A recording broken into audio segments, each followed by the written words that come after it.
ಓಂ ಶಾಂತಿ. ಮುರುಳಿ ದಿನಾಂಕ 19/11/2020. ಶಿವ ಭಗವಾನ್ ವಾಚ್.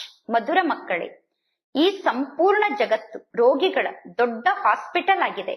ಪರಮಾತ್ಮ ತಂದೆ ಬಂದಿರುವುದೇ ಈ ಜಗತ್ತನ್ನು ನಿರೋಗಿ ಜಗತ್ತನ್ನಾಗಿ ಮಾಡಲು. ಪ್ರಶ್ನೆ: ಯಾವ ಒಂದು ಸ್ಮೃತಿ ಇದ್ದಾಗ ಎಂದೂ ಕೂಡ ಬೇಸರದ ಅಲೆ ಅಥವಾ ದುಃಖದ ಅಲೆ ನಿಮ್ಮ ಬಳಿ ಬರಲು ಸಾಧ್ಯ ಇಲ್ಲ? ಉತ್ತರ: ಈಗ ನಾವು ಈ ಹಳೆಯ ಜಗತ್ತು ಮತ್ತು ಹಳೆಯ ಶರೀರವನ್ನು ಬಿಟ್ಟು ವಾಪಸ್ ಮನೆಗೆ ಹೋಗುತ್ತೇವೆ. ನಂತರ ಹೊಸ ಜಗತ್ತಿನಲ್ಲಿ ಪುನರ್ಜನ್ಮವನ್ನು ಪಡೆದುಕೊಳ್ಳುತ್ತೇವೆ.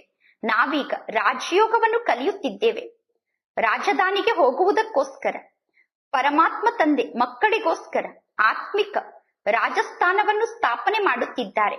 ಈ ಸ್ಮೃತಿ ಇದ್ದಾಗ ದುಃಖದ ಅಲೆ ನಿಮ್ಮ ಬಳಿ ಬರಲು ಸಾಧ್ಯ ಇಲ್ಲ. ಗೀತೆ: ನೀವೇ ತಂದೆ, ನೀವೇ ತಾಯಿಯಾಗಿದ್ದೀರಾ. ಓಂ ಶಾಂತಿ. ಈ ಗೀತೆಗಳು ಮಕ್ಕಳಾದ ನಿಮಗೋಸ್ಕರ ಅಲ್ಲ, ಹೊಸಬರಿಗೆ ತಿಳಿಸುವುದಕ್ಕೋಸ್ಕರ ಈ ಗೀತೆ ಇದೆ. ಈ ರೀತಿ ಕೂಡ ತಿಳಿದುಕೊಳ್ಳಬೇಡಿ, ಇಲ್ಲಿರುವ ಎಲ್ಲಾ ಮಕ್ಕಳು ತಿಳುವಳಿಕೆ ಉಳ್ಳವರಾಗಿದ್ದಾರೆ ಎಂದು. ಇಲ್ಲ, ತಿಳುವಳಿಕೆ ಇಲ್ಲದೆ ಇರುವ ಮಕ್ಕಳನ್ನು ತಿಳುವಳಿಕೆ ಉಳ್ಳವರನ್ನಾಗಿ ತಂದೆ ಮಾಡುತ್ತಿದ್ದಾರೆ. ಮಕ್ಕಳಿಗೆ ಗೊತ್ತಿದೆ, ಮೊದಲು ನಾವು ಎಷ್ಟೊಂದು ತಿಳುವಳಿಕೆ ಹೀನರಾಗಿ ಬಿಟ್ಟಿದ್ದೆವು. ಈಗ ಪರಮಾತ್ಮ ತಂದೆ ನಮ್ಮನ್ನು ಬುದ್ಧಿವಂತರನ್ನಾಗಿ ಮಾಡುತ್ತಿದ್ದಾರೆ. ಹೇಗೆ ಶಾಲೆಯಲ್ಲಿ ಮಕ್ಕಳು ಶಿಕ್ಷಣವನ್ನು ಕಲಿತು ಎಷ್ಟೊಂದು ತಿಳುವಳಿಕೆ ಉಳ್ಳವರಾಗಿ ಬಿಡುತ್ತಾರೆ. ಪ್ರತಿಯೊಬ್ಬರು ತಮ್ಮ ತಮ್ಮ ಬುದ್ಧಿಗನುಸಾರವಾಗಿ ವಕೀಲರು, ಇಂಜಿನಿಯರ್ ಮುಂತಾದ ಪದವಿಯನ್ನು ಪಡೆದುಕೊಳ್ಳುತ್ತಾರೆ. ಈಗ ಆತ್ಮ ಬುದ್ಧಿವಂತ ಆಗಬೇಕು. ಶಿಕ್ಷಣವನ್ನು ಆತ್ಮವೇ ಶರೀರದ ಮೂಲಕ ಕಲಿಯುತ್ತದೆ. ಆದರೆ ಹೊರಗಡೆ ಜಗತ್ತಿನಲ್ಲಿ ಏನೆಲ್ಲ ಶಿಕ್ಷಣ ಸಿಗುತ್ತದೆಯೋ ಆ ಶಿಕ್ಷಣ ಅಲ್ಪ ಕಾಲಕ್ಕೋಸ್ಕರ ಆಗಿದೆ. ಜಗತ್ತಿನಲ್ಲಿ ಕಲಿಯುವ ಶಿಕ್ಷಣ ಅಲ್ಪ ಕಾಲಕ್ಕೋಸ್ಕರ, ಶರೀರ ನಿರ್ವಹಣೆಗೋಸ್ಕರ ಆಗಿದೆ. ಬಲೆ ಕೆಲವರು ಅನ್ಯ ಧರ್ಮಕ್ಕೆ ಕನ್ವರ್ಟ್ ಆಗಿ ಹೋಗುತ್ತಾರೆ. ಕೆಲವರನ್ನು ಅನ್ಯ ಧರ್ಮಕ್ಕೆ ಕನ್ವರ್ಟ್ ಮಾಡಿಕೊಳ್ಳುತ್ತಾರೆ. ಹಿಂದೂಗಳನ್ನು ಕ್ರಿಶ್ಚಿಯನ್ನರನ್ನಾಗಿ ಕನ್ವರ್ಟ್ ಮಾಡುತ್ತಾರೆ. ಏಕೆ ಕನ್ವರ್ಟ್ ಆಗುತ್ತಾರೆ? ಸ್ವಲ್ಪ ಸುಖವನ್ನು ಪಡೆದುಕೊಳ್ಳುವುದಕ್ಕೋಸ್ಕರ, ಹಣಕ್ಕೋಸ್ಕರ ಕನ್ವರ್ಟ್ ಆಗುತ್ತಾರೆ. ಸಹಜವಾಗಿ ನೌಕರಿ ಸಿಗಬೇಕು ಎಂದು ಕನ್ವರ್ಟ್ ಆಗುತ್ತಾರೆ. ಶರೀರ ನಿರ್ವಹಣೆಗೋಸ್ಕರ ಕನ್ವರ್ಟ್ ಆಗುತ್ತಾರೆ. ಈಗ ಮಕ್ಕಳಾದ ನಿಮಗೆ ಗೊತ್ತಿದೆ, ಮೊಟ್ಟ ಮೊದಲು ನಾವೀಗ ಆತ್ಮ ಅಭಿಮಾನಿ ಆಗಬೇಕು. ಮುಖ್ಯ ಮಾತು ಅಂದರೆ ಆತ್ಮ ಅಭಿಮಾನಿ ಆಗುವುದಾಗಿದೆ. ಏಕೆಂದರೆ ಈ ಜಗತ್ತು ರೋಗಿಗಳ ಜಗತ್ತಾಗಿದೆ. ರೋಗವೇ ಬರದೇ ಇರುವಂತಹ ಯಾವ ಮನುಷ್ಯರು ಈ ಜಗತ್ತಿನಲ್ಲಿ ಇಲ್ಲ. ಎಲ್ಲರೂ ರೋಗಿಗಳಾಗಿದ್ದಾರೆ. ಎಲ್ಲರಿಗೂ ಯಾವುದಾದರೂ ಒಂದು ಪ್ರಕಾರದ ಕಾಯಿಲೆ ಅವಶ್ಯವಾಗಿ ಬಂದಿದೆ. ಈ ಇಡೀ ಜಗತ್ತೇ ಬಹಳ ದೊಡ್ಡ ಹಾಸ್ಪಿಟಲ್ ಆಗಿದೆ. ಈ ಜಗತ್ತಿನ ಎಲ್ಲಾ ಮನುಷ್ಯರು ಪತಿತರು, ರೋಗಿಗಳಾಗಿದ್ದಾರೆ. ಈ ಕಲಿಯುಗದಲ್ಲಿ ಆಯಸ್ಸು ಕೂಡ ಬಹಳ ಕಡಿಮೆ ಆಗುತ್ತಿದೆ. ಇದ್ದಕ್ಕಿದ್ದಂತೆ ಮೃತ್ಯು ಬಂದು ಬಿಡುತ್ತದೆ. ಎಲ್ಲರೂ ಸಾವಿನ ಬಾಯಲ್ಲಿ ಬಿದ್ದು ಬಿಟ್ಟಿದ್ದಾರೆ. ಈ ಎಲ್ಲಾ ಮಾತು ಮಕ್ಕಳಾದ ನಿಮಗೆ ಗೊತ್ತಿದೆ. ಕೇವಲ ಮಕ್ಕಳಾದ ನೀವು ಭಾರತದಲ್ಲಿ ಮಾತ್ರ ಅಲ್ಲ, ಇಡೀ ವಿಶ್ವದ ಸೇವೆಯನ್ನು ಮಾಡಬೇಕಾಗಿದೆ. ಈಗ ನೀವು ಗುಪ್ತ ರೂಪದಲ್ಲಿ ಇಡೀ ವಿಶ್ವದ ಸೇವೆಯನ್ನು ಮಾಡುತ್ತೀರಾ. ಮಕ್ಕಳಾದ ನೀವು ಭಾರತದ ಸೇವೆಯನ್ನಷ್ಟೇ ಅಲ್ಲ, ಇಡೀ ವಿಶ್ವದ ಸೇವೆಯನ್ನು ಗುಪ್ತ ರೂಪದಲ್ಲಿ ಮಾಡುತ್ತಿದ್ದೀರಾ. ಮುಖ್ಯ ಮಾತು ಅಂದರೆ ಜಗತ್ತಿನಲ್ಲಿ ಯಾರಿಗೂ ಕೂಡ ಪರಮಾತ್ಮ ತಂದೆಯ ಬಗ್ಗೆ ಗೊತ್ತಿಲ್ಲ. ಮನುಷ್ಯರಾಗಿದ್ದರೂ ಕೂಡ ಪಾರಲೌಕಿಕ ತಂದೆಯ ಬಗ್ಗೆ ಅರ್ಥ ಮಾಡಿಕೊಂಡಿಲ್ಲ. ಅಂದ ಮೇಲೆ ಪಾರಲೌಕಿಕ ತಂದೆಯನ್ನು ಪ್ರೀತಿಸಲು ಸಾಧ್ಯ ಇಲ್ಲ. ಈಗ ತಂದೆ ಹೇಳುತ್ತಾರೆ, ನನ್ನ ಜೊತೆ ಪ್ರೀತಿಯನ್ನು ಜೋಡಣೆ ಮಾಡಿ. ಪರಮಾತ್ಮ ತಂದೆಯ ಜೊತೆ ಪ್ರೀತಿಯನ್ನು ಜೋಡಣೆ ಮಾಡುತ್ತಾ ಮಾಡುತ್ತಾ ನೀವು ನನ್ನ ಜೊತೆಗೆ ವಾಪಸ್ ಬರುತ್ತೀರಾ ಎಂದು ತಂದೆ ಹೇಳುತ್ತಾರೆ. ಯಾವಾಗ ನೀವು ವಾಪಸ್ ಮನೆಗೆ ಹೋಗುತ್ತೀರೋ ಆಗ ಈ ಹಳೆಯ ಜಗತ್ತು ಸಮಾಪ್ತಿಯಾಗುತ್ತದೆ. ಎಲ್ಲಿಯವರೆಗೂ ನೀವು ವಾಪಸ್ ಮನೆಗೆ ಹೋಗುವುದಿಲ್ಲವೋ ಅಲ್ಲಿಯವರೆಗೂ ನೀವು ಈ ಚೀಚಿ ಜಗತ್ತಿನಲ್ಲೇ ಇರಬೇಕಾಗುತ್ತದೆ. ಮೊಟ್ಟ ಮೊದಲು ದೇಹಾಭಿಮಾನವನ್ನು ತ್ಯಾಗ ಮಾಡಿ ಆತ್ಮ ಅಭಿಮಾನಿಯಾಗಿ. ಆಗ ನೀವು ಜ್ಞಾನವನ್ನು ಧಾರಣೆ ಮಾಡಿಕೊಳ್ಳಲು ಸಾಧ್ಯ ಮತ್ತು ನೀವು ತಂದೆಯನ್ನು ನೆನಪು ಮಾಡಲು ಸಾಧ್ಯ. ಒಂದು ವೇಳೆ ಆತ್ಮ ಅಭಿಮಾನಿ ಆಗದೇ ಇದ್ದರೆ ನೀವು ಯಾವ ಕೆಲಸಕ್ಕೂ ಉಪಯೋಗಕ್ಕೆ ಬರುವುದಿಲ್ಲ. ಎಲ್ಲರೂ ದೇಹಾಭಿಮಾನಕ್ಕೆ ವಶ ಆಗಿದ್ದಾರೆ. ಈಗ ನೀವು ತಿಳಿದುಕೊಂಡಿದ್ದೀರಾ, ಒಂದು ವೇಳೆ ನಾವು ಆತ್ಮ ಅಭಿಮಾನಿ ಆಗಿಲ್ಲ, ತಂದೆಯನ್ನು ನೆನಪು ಮಾಡುತ್ತಿಲ್ಲ ಅಂದರೆ ಮೊದಲು ನಾವು ಹೇಗಿದ್ದೆವು ಈಗಲೂ ಹಾಗೇ ಇದ್ದೇವೆ ಎಂದು ನಿಮಗೆ ಅರ್ಥ ಆಗುತ್ತದೆ. ಮುಖ್ಯ ಮಾತು ಅಂದರೆ ಆತ್ಮ ಅಭಿಮಾನಿ ಆಗುವ ಮಾತಾಗಿದೆ. ಈಗ ಯಾರಿಗೂ ಕೂಡ ರಚನೆಯ ಬಗ್ಗೆ ಗೊತ್ತಿಲ್ಲ. ಗಾಯನ ಕೂಡ ಇದೆ. ರಚಯಿತ ಮತ್ತು ರಚನೆಯ ಜ್ಞಾನವನ್ನು ಬುದ್ಧಿಯಲ್ಲಿ ಧಾರಣೆ ಮಾಡಿಕೊಳ್ಳಬೇಕು. ಈ ರೀತಿ ತಿಳಿದುಕೊಳ್ಳಬೇಡಿ. ಮೊದಲು ರಚನೆಯ ಜ್ಞಾನ, ನಂತರ ರಚಯಿತನ ಜ್ಞಾನ ಎಂದು ಇಲ್ಲ. ಮೊದಲು ರಚಯಿತನ ಬಗ್ಗೆ ತಿಳಿದುಕೊಳ್ಳಬೇಕು. ರಚಯಿತ ತಂದೆ ಆಗಿದ್ದಾರೆ. ಹೇಳಲಾಗುತ್ತದೆ, ಹೇ ಪರಮಾತ್ಮ ತಂದೆ ಎಂದು. ಪರಮಾತ್ಮ ತಂದೆ ಬಂದು ಮಕ್ಕಳನ್ನು ತಮ್ಮ ಸಮಾನ ಮಾಡಿಕೊಳ್ಳುತ್ತಾರೆ. ಪರಮಾತ್ಮ ತಂದೆಯಂತೂ ಸದಾ ಆತ್ಮ ಅಭಿಮಾನಿ ಆಗಿದ್ದಾರೆ. ಆದ್ದರಿಂದ ಪರಮಾತ್ಮ ತಂದೆ ಸರ್ವಶ್ರೇಷ್ಠ ಆಗಿದ್ದಾರೆ. ತಂದೆ ಹೇಳುತ್ತಾರೆ, ನಾನು ಸದಾ ಆತ್ಮ ಅಭಿಮಾನಿ ಆಗಿದ್ದೇನೆ. ನಾನು ಈ ಬ್ರಹ್ಮ ತಂದೆಯ ತನುವಿನಲ್ಲಿ ಪ್ರವೇಶ ಮಾಡಿದ್ದೇನೆ. ಈ ಬ್ರಹ್ಮ ತಂದೆಯನ್ನೂ ಕೂಡ ನಾನು ಆತ್ಮ ಅಭಿಮಾನಿಯನ್ನಾಗಿ ಮಾಡುತ್ತೇನೆ. ಯಾರಲ್ಲಿ ನಾನು ಪ್ರವೇಶ ಮಾಡುತ್ತೇನೋ ಅವರನ್ನು ನಾನು ಕನ್ವರ್ಟ್ ಮಾಡುತ್ತೇನೆ. ಏಕೆಂದರೆ ಮೊದಲು ಈ ಬ್ರಹ್ಮ ತಂದೆ ದೇಹಾಭಿಮಾನಕ್ಕೆ ವಶ ಆಗಿದ್ದರು. ಬ್ರಹ್ಮ ತಂದೆಗೆ ನಾನು ಹೇಳುತ್ತೇನೆ, ಸ್ವಯಂ ಅನ್ನು ಆತ್ಮ ಎಂದು ತಿಳಿದುಕೊಂಡು ಯಥಾರ್ಥವಾಗಿ ತಂದೆಯಾದ ನನ್ನನ್ನು ನೆನಪು ಮಾಡು ಎಂದು. ಜಗತ್ತಿನಲ್ಲಿ ಈ ರೀತಿ ಬಹಳಷ್ಟು ಜನ ತಿಳಿದುಕೊಂಡಿದ್ದಾರೆ. ಆತ್ಮವೇ ಬೇರೆ, ಜೀವಕೋಶಗಳಿಂದ ಮಾಡಲ್ಪಟ್ಟಂತಹ ಈ ಶರೀರವೇ ಬೇರೆ ಆಗಿದೆ ಎಂದು. ಆತ್ಮ ದೇಹವನ್ನು ಬಿಟ್ಟು ಹೊರಗಡೆ ಹೋಗುತ್ತದೆ ಅಂದ ಮೇಲೆ ದೇಹವೇ ಬೇರೆ, ಆತ್ಮವೇ ಬೇರೆ, ಎರಡು ವಸ್ತು ಆಯಿತು ತಾನೆ. ಪರಮಾತ್ಮ ತಂದೆ ತಿಳಿಸುತ್ತಾರೆ, ನೀವು ಆತ್ಮ ಆಗಿದ್ದೀರಾ. ಆತ್ಮವೇ ಪುನರ್ಜನ್ಮವನ್ನು ಪಡೆದುಕೊಳ್ಳುತ್ತದೆ. ಆತ್ಮವೇ ಶರೀರವನ್ನು ಧಾರಣೆ ಮಾಡಿಕೊಂಡು ಪಾತ್ರವನ್ನು ಅಭಿನಯ ಮಾಡುತ್ತದೆ. ಪರಮಾತ್ಮ ತಂದೆ ಬಾರಿ ಬಾರಿಗೂ ತಿಳಿಸುತ್ತಾರೆ, ಸ್ವಯಂ ಅನ್ನು ಆತ್ಮ ಎಂದು ತಿಳಿದುಕೊಳ್ಳಿ. ಆತ್ಮ ಎಂದು ತಿಳಿದುಕೊಳ್ಳುವ ಮಾತಿನಲ್ಲಿ ಬಹಳಷ್ಟು ಪರಿಶ್ರಮ ಇದೆ. ಸ್ವಯಂ ಅನ್ನು ಆತ್ಮ ಎಂದು ತಿಳಿದುಕೊಳ್ಳುವುದು ಬಹಳಷ್ಟು ಪರಿಶ್ರಮದ ಮಾತಾಗಿದೆ. ಹೇಗೆ ವಿದ್ಯಾರ್ಥಿಗಳು ಶಿಕ್ಷಣವನ್ನು ಕಲಿಯುವುದಕ್ಕೋಸ್ಕರ ಏಕಾಂತದಲ್ಲಿ ಹೂದೋಟದಲ್ಲಿ ಹೋಗಿ ಕುಳಿತುಕೊಂಡು ಶಿಕ್ಷಣವನ್ನು ಓದುತ್ತಾರೆ. ಫಾದರ್ಗಳು ಕೂಡ ಸುತ್ತಾಡಲು ಹೋಗುತ್ತಾರೆ, ಆಗ ಸಂಪೂರ್ಣ ಶಾಂತಿಯಲ್ಲಿ ಇರುತ್ತಾರೆ. ಆದರೆ ಆ ಫಾದರ್ಗಳು ಆತ್ಮ ಅಭಿಮಾನಿ ಸ್ಥಿತಿಯಲ್ಲಿ ಸ್ಥಿತ ಆಗಿರುವುದಿಲ್ಲ. ಕ್ರೈಸ್ತನನ್ನು ನೆನಪು ಮಾಡುತ್ತಿರುತ್ತಾರೆ. ಮನೆಯಲ್ಲಿದ್ದೂ ಕೂಡ ಅವರು ಕ್ರೈಸ್ತನನ್ನು ನೆನಪು ಮಾಡಬಹುದು, ಆದರೆ ವಿಶೇಷವಾಗಿ ಏಕಾಂತದಲ್ಲಿ ಸುತ್ತಾಡಲು ಹೋಗುತ್ತಾರೆ. ಕ್ರೈಸ್ತನನ್ನು ನೆನಪು ಮಾಡುತ್ತಿರುತ್ತಾರೆ. ಬೇರೆ ಯಾರ ಕಡೆಯೂ ಅವರು ನೋಡುವುದೂ ಇಲ್ಲ. ಯಾರು ಒಳ್ಳೊಳ್ಳೆಯ ಫಾದರ್ ಇದ್ದಾರೋ ಅವರು ತಿಳಿದುಕೊಳ್ಳುತ್ತಾರೆ, ನಾವು ಕ್ರೈಸ್ತನನ್ನು ನೆನಪು ಮಾಡುತ್ತಾ ಕ್ರೈಸ್ತನ ಬಳಿ ಹೋಗುತ್ತೇವೆ ಎಂದು. ಕ್ರೈಸ್ತ ಸ್ವರ್ಗದಲ್ಲಿ ಕುಳಿತಿದ್ದಾರೆ, ನಾವು ಸ್ವರ್ಗಕ್ಕೆ ಹೋಗುತ್ತೇವೆ ಎಂದು ತಿಳಿದುಕೊಳ್ಳುತ್ತಾರೆ. ಕ್ರೈಸ್ತ ಸ್ವರ್ಗದ ರಚಯಿತ ಪರಮಾತ್ಮ ತಂದೆಯ ಬಳಿ ಹೋಗಿದ್ದಾರೆ ಎಂದು ತಿಳಿದುಕೊಂಡಿದ್ದಾರೆ. ನಾವು ಕ್ರೈಸ್ತನನ್ನು ನೆನಪು ಮಾಡುತ್ತಾ ಅವರ ಬಳಿ ಹೋಗುತ್ತೇವೆ ಎಂದು ತಿಳಿದುಕೊಳ್ಳುತ್ತಾರೆ. ನಾವೆಲ್ಲರೂ ಕ್ರಿಶ್ಚಿಯನ್ನರು, ಕ್ರೈಸ್ತನಿಗೆ ಮಕ್ಕಳಾಗಿದ್ದೇವೆ ಎಂದು ತಿಳಿದುಕೊಳ್ಳುತ್ತಾರೆ. ಅವರ ಜ್ಞಾನದಲ್ಲಿ ಕೆಲವು ಮಾತು ಸರಿ ಇದೆ, ಆದರೆ ನೀವು ಹೇಳುತ್ತೀರಾ ಅವರ ತಿಳುವಳಿಕೆ ಕೂಡ ತಪ್ಪಾಗಿದೆ. ಏಕೆಂದರೆ ಕ್ರೈಸ್ತನ ಆತ್ಮ ಅಂತೂ ಮೇಲೆ ಹೋಗಿಲ್ಲ. ಕ್ರೈಸ್ತ ಅನ್ನುವ ಹೆಸರು ಶರೀರದ ಹೆಸರಾಗಿದೆ. ಆ ಶರೀರವನ್ನು ನೇಣುಗಂಬಕ್ಕೆ ಏರಿಸಲಾಯಿತು. ಆತ್ಮವನ್ನು ನೇಣುಗಂಬಕ್ಕೆ ಏರಿಸಲು ಸಾಧ್ಯ ಇಲ್ಲ.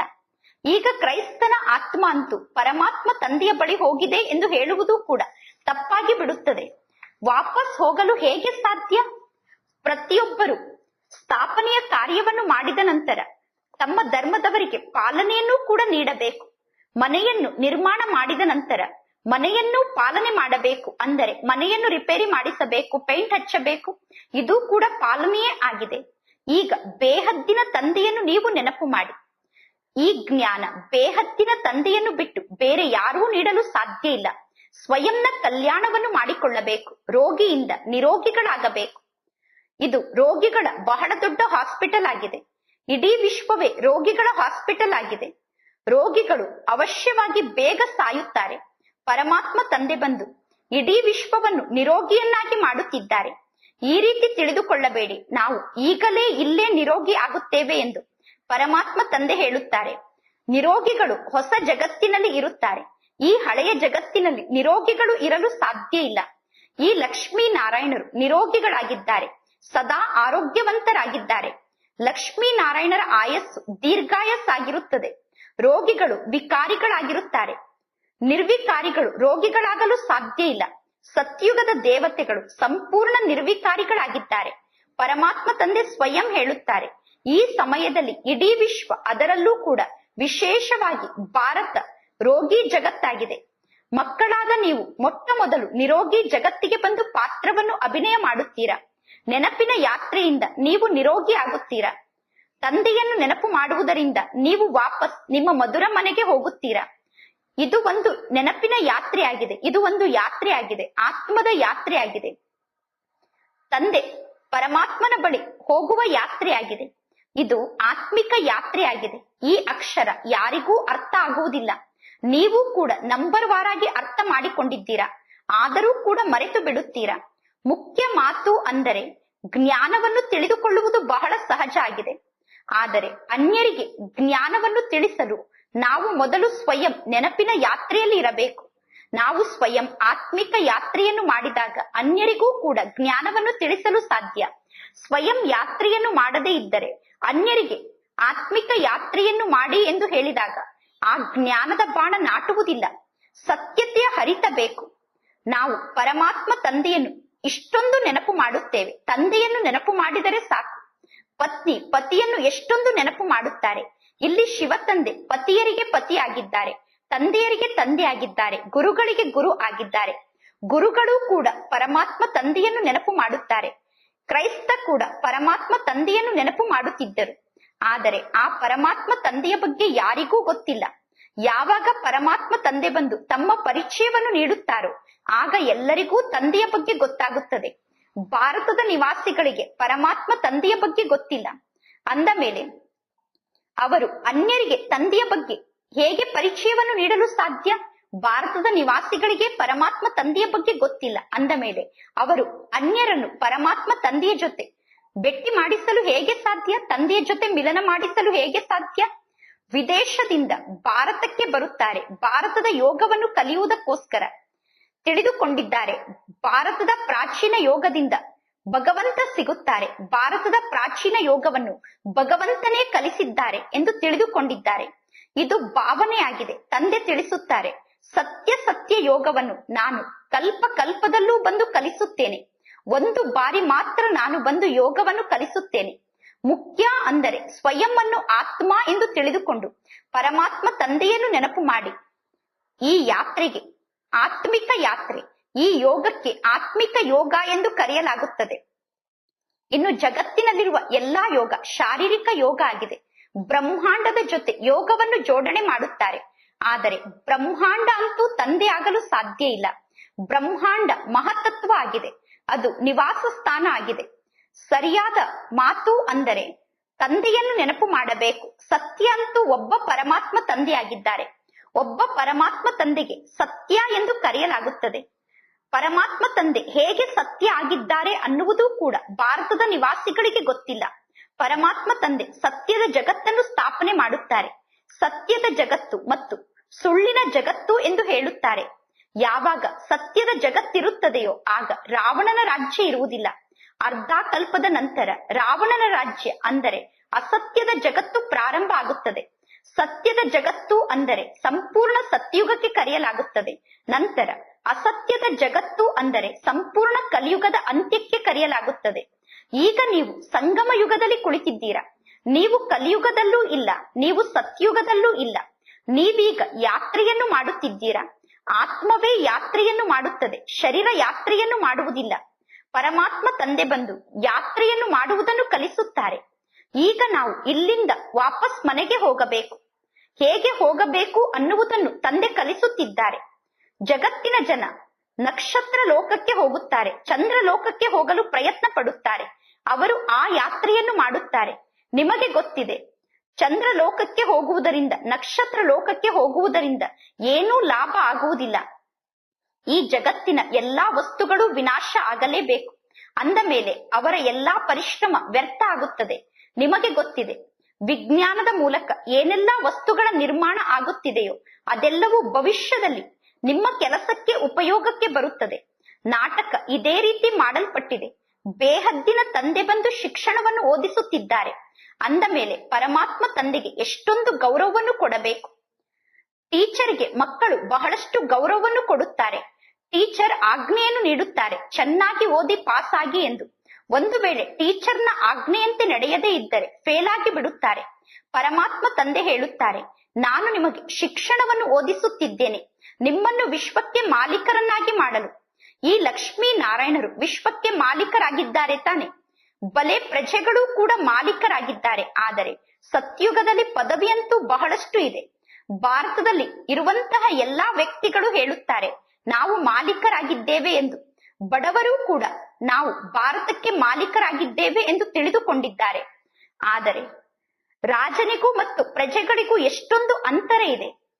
ಜ್ಞಾನದ ಆಧಾರದಿಂದ ಪದವಿಯಲ್ಲಿ ಅಂತರ ಆಗುತ್ತದೆ. ಜ್ಞಾನದಲ್ಲೂ ಕೂಡ ಬುದ್ಧಿವಂತಿಕೆ ಬೇಕು. ಇಲ್ಲಿ ಪವಿತ್ರತೆಯ ಅವಶ್ಯಕತೆ ಕೂಡ ಇದೆ. ಆರೋಗ್ಯವೂ ಬೇಕು, ಸಂಪತ್ತು ಬೇಕು. ಸ್ವರ್ಗದಲ್ಲಿ ಪವಿತ್ರತೆ, ಆರೋಗ್ಯ, ಸಂಪತ್ತು ಎಲ್ಲವೂ ಇರುತ್ತದೆ. ಗುರಿ ಉದ್ದೇಶದ ಬಗ್ಗೆ ತಂದೆ ತಿಳಿಸುತ್ತಿದ್ದಾರೆ. ಜಗತ್ತಿನ ಯಾವ ವ್ಯಕ್ತಿಯ ಬುದ್ಧಿಯಲ್ಲೂ ಗುರಿ ಉದ್ದೇಶ ಇಲ್ಲ. ಈಗ ನೀವು ತಕ್ಷಣ ಈ ರೀತಿ ದೇವತೆ ಆಗುತ್ತೀರಾ. ಇಡೀ ವಿಶ್ವಕ್ಕೆ ನೀವು ಮಾಲೀಕರಾಗುತ್ತೀರಾ. ಇಡೀ ವಿಶ್ವದಲ್ಲೇ ನಮ್ಮ ರಾಜ್ಯಧಾನಿ ಇರುತ್ತದೆ. ಈ ಕಲಿಯುಗದಲ್ಲಂತೂ ಪಂಚಾಯಿತಿಯ ರಾಜ್ಯ ಇದೆ. ಮೊದಲು ಡಬ್ಬಲ್ ಕಿರೀಟಧಾರಿ ದೇವತೆಗಳಿದ್ದರು. ನಂತರ ಒಂದು ಕಿರೀಟವನ್ನು ಧಾರಣೆ ಮಾಡಿಕೊಂಡಿರುವಂತಹ ರಾಜರಿರುತ್ತಾರೆ. ಈಗಂತೂ ಯಾವ ಕಿರೀಟವೂ ಇಲ್ಲ. ಪರಮಾತ್ಮ ತಂದೆ ಒಂದು ಮುರುಳಿಯಲ್ಲಿ ಹೇಳಿದ್ದರು, ಈಗ ಇಂತಹ ಚಿತ್ರವನ್ನು ನಿರ್ಮಾಣ ಮಾಡಿ.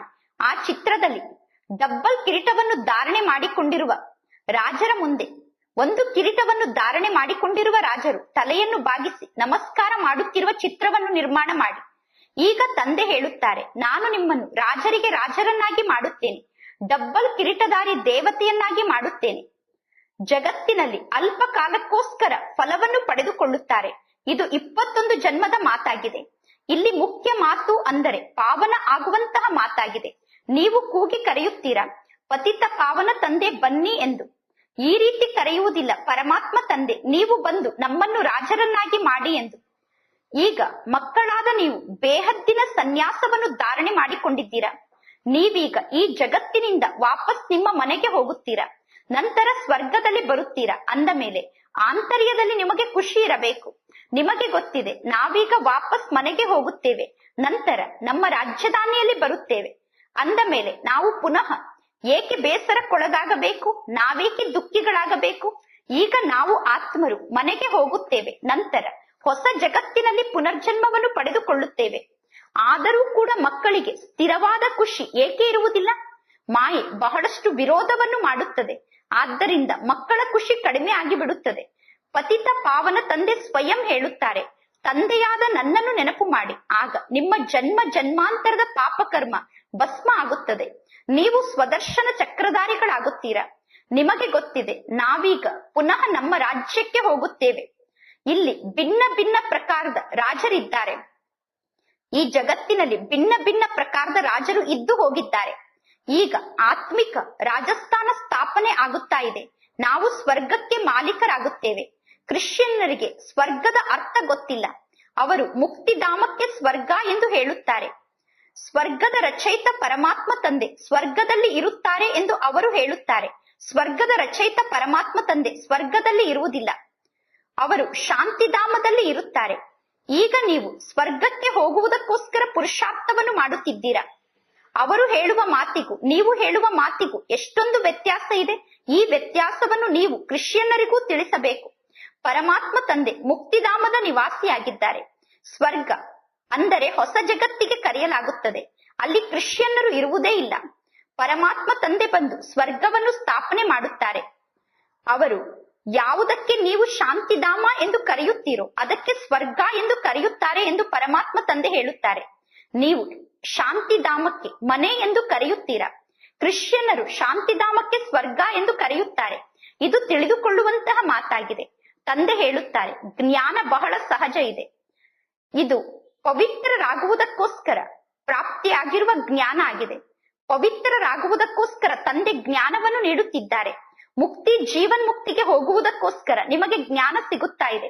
ಪರಮಾತ್ಮ ತಂದೆ ಮಾತ್ರ ಈ ಜ್ಞಾನವನ್ನು ನೀಡಲು ಸಾಧ್ಯ. ಯಾವಾಗ ಯಾರನ್ನಾದರೂ ನೇಣುಗಂಬಕ್ಕೆ ಏರಿಸುತ್ತಾರೋ ಆಗ ಅವರ ಆಂತರ್ಯದಲ್ಲಿ ವಿಚಾರ ಇರುತ್ತದೆ, ನಾವು ಭಗವಂತ ತಂದೆಯ ಬಳಿ ಹೋಗುತ್ತೇವೆ ಎಂದು. ಯಾರು ನೇಣುಗಂಬಕ್ಕೆ ಏರಿಸುತ್ತಾರೋ ಅವರು ಹೇಳುತ್ತಾರೆ, ನೀವೀಗ ಪರಮಾತ್ಮ ತಂದೆಯನ್ನು ನೆನಪು ಮಾಡಿ ಎಂದು. ನೇಣುಗಂಬಕ್ಕೆ ಏರಿಸುವವರಿಗೂ ಕೂಡ ಪರಮಾತ್ಮ ತಂದೆಯ ಬಗ್ಗೆ ಗೊತ್ತಿಲ್ಲ. ನೇಣುಗಂಬಕ್ಕೆ ಏರುತ್ತಿರುವ ವ್ಯಕ್ತಿಗೂ ಕೂಡ ಪರಮಾತ್ಮ ತಂದೆಯ ಬಗ್ಗೆ ಗೊತ್ತಿಲ್ಲ. ನೇಣುಗಂಬಕ್ಕೆ ಏರುತ್ತಿರುವ ವ್ಯಕ್ತಿಗೆ ಆ ಸಮಯದಲ್ಲಿ ತಮ್ಮ ಮಿತ್ರ ಸಂಬಂಧಿಗಳ ನೆನಪು ಬರುತ್ತದೆ. ಗಾಯನ ಕೂಡ ಇದೆ.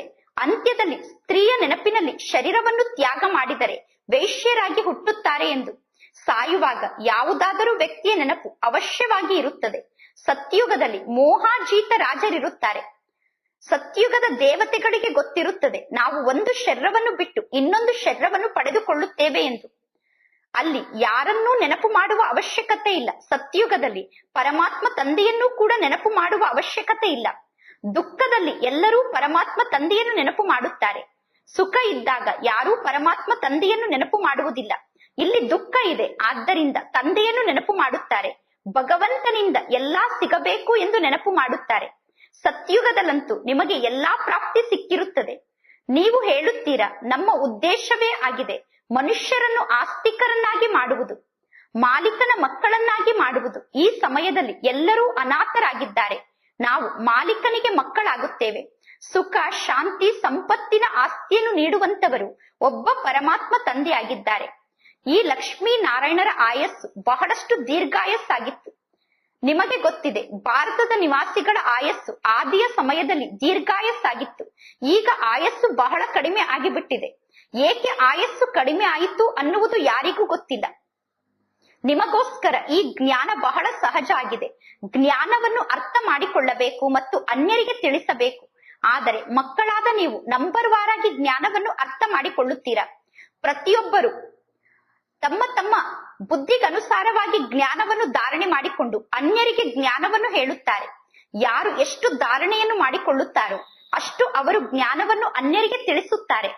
ಒಳ್ಳೆಯದು. ಮಧುರಾತಿ ಮಧುರ ಅಗಲಿ ಹೋಗಿ ಮರಳಿ ಸಿಕ್ಕಿರುವ ಮಕ್ಕಳ ಪ್ರತಿ ಮಾತ್ಪಿತಾ ಬಾಪ್ತಾದರವರ ನೆನಪು, ಪ್ರೀತಿ ಹಾಗೂ ಸುಪ್ರಭಾತ. ಆತ್ಮಿಕ ಮಕ್ಕಳಿಗೆ ಆತ್ಮಿಕ ತಂದೆಯ ನಮಸ್ತೆ.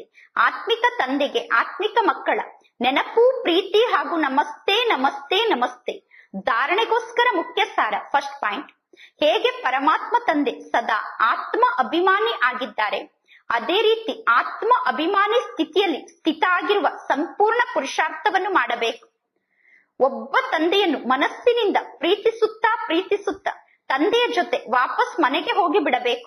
ಸೆಕೆಂಡ್ ಪಾಯಿಂಟ್, ಬೇಹದ್ದಿನ ತಂದೆಯ ಬಗ್ಗೆ ಸಂಪೂರ್ಣ ಗೌರವವನ್ನು ಇಟ್ಟುಕೊಳ್ಳಬೇಕು. ಬೇಹದ್ದಿನ ತಂದೆಗೆ ಸಂಪೂರ್ಣ ಗೌರವವನ್ನು ನೀಡಬೇಕು. ಅಂದರೆ ತಂದೆಯ ಆಜ್ಞೆಯಂತೆ ನಡೆಯಬೇಕು. ತಂದೆಯ ಮೊದಲನೆಯ ಆಜ್ಞೆಯಾಗಿದೆ, ಮಕ್ಕಳೇ ಚೆನ್ನಾಗಿ ಶಿಕ್ಷಣವನ್ನು ಓದಿ ಪಾಸ್ ಆಗಿ ಈ ಆಜ್ಞೆಯನ್ನು ಪಾಲನೆ ಮಾಡಬೇಕು. ವರದಾನ, ಸೆನ್ಸ್ ಮತ್ತು ಎಸೆನ್ಸ್ ನ ಬ್ಯಾಲೆನ್ಸ್ ನ ಮೂಲಕ ನನ್ನತನವನ್ನು ಸ್ವಾಹ ಮಾಡುವಂತಹ ವಿಶ್ವ ಪರಿವರ್ತಕರಾಗಿ, ತಿಳುವಳಿಕೆ ಮತ್ತು ಸಾರದ ಬ್ಯಾಲೆನ್ಸ್ ನ ಮೂಲಕ ನನ್ನತನವನ್ನು ಸ್ವಾಹ ಮಾಡುವಂತಹ ವಿಶ್ವ ಪರಿವರ್ತಕರಾಗಿ. ಸೆನ್ಸ್ ಅಂದರೆ ಜ್ಞಾನದ ಪಾಯಿಂಟ್ಸ್ ಅಂದರೆ ತಿಳುವಳಿಕೆ, ಮತ್ತು ಎಸೆನ್ಸ್ ಅಂದರೆ ಸರ್ವಶಕ್ತಿ ಸ್ವರೂಪ ಸ್ಥಿತಿಯ ಸ್ಮೃತಿ ಅಂದರೆ ಸಮರ್ಥ ಸ್ವರೂಪದಲ್ಲಿ ಸ್ಥಿತ ಆಗುವುದು.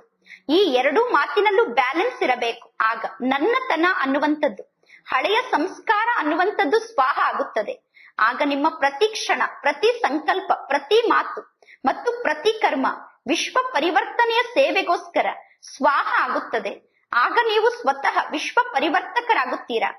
ಯಾರು ತಮ್ಮ ದೇಹದ ಸ್ಮೃತಿ ಸಹಿತವಾಗಿ ಸಂಪೂರ್ಣ ಸ್ವಾಹ ಆಗುತ್ತಾರೋ ಅವರ ಶ್ರೇಷ್ಠ ವೈಬ್ರೇಷನ್ ಮೂಲಕ ವಾತಾವರಣದ ಪರಿವರ್ತನೆ ಸಹಜವಾಗಿ ಆಗುತ್ತದೆ.